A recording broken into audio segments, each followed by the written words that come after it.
咁其實以我所知咧，即係大家都睇到啦，今晚個主題咧就係西班牙美食，係啦。咁你其實點睇西班牙美食對香港人嘅影響咧？嗱，其實西班牙美食咧就好近似我哋中國嘅美食嘅。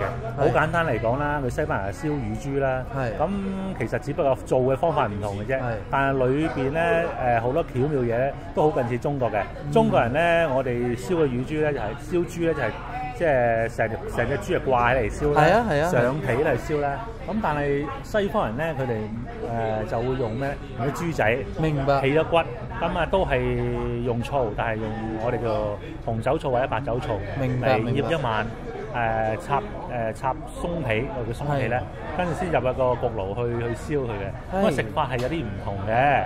咁啊呢個亦都係其一啦。另外第二，巴塞隆納一個係好熱情嘅地方，咁所以個西班牙炒飯裏邊咧，其實融入咗好多唔同嘅元素，包括西班牙嚟講，佢係沿海區咧，咁啊地屬於我哋可以近住地中海嘅，咁啊 olive 啊、橄欖油啊，喺呢個西班牙呢個大鑊飯裏邊咧係包容晒喺度嘅。咁啊當然最靚西班牙有個紅蝦啦，咁啊呢個係我哋食西班牙飯裏邊嘅首選。明白。第二個海鮮豐富嘅時候咧，魷魚啊、蜆啊、青口啊，呢啲一定喺個巴羅曼有喺個飯裏邊嘅。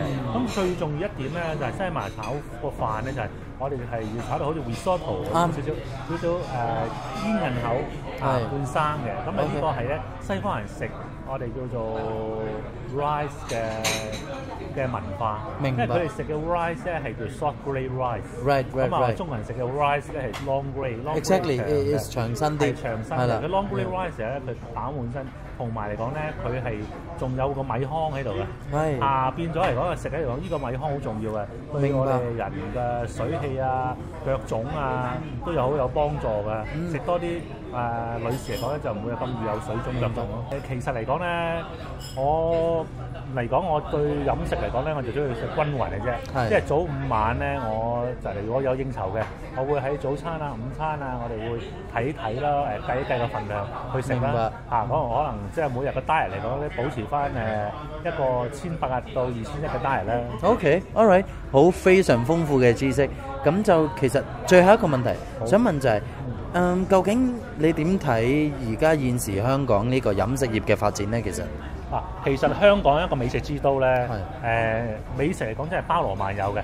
你要食最高級嘅有，我哋食一啲我叫大排檔式嘅有，咁但係嚟講咧，就係飲食嚟講咧，呢個百花齊放嘅時候咧，多元化選擇。咁但係我哋最重要一樣嘢就係美食，我哋要留到客人嘅心同個胃、口呢3樣嘢咧係最重要嘅。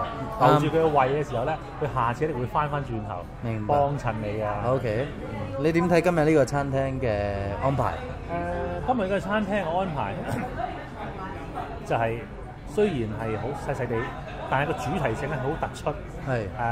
佢個風格，同一般我哋一啲大型小嘅西班牙餐廳咧，有另一類嘅感覺。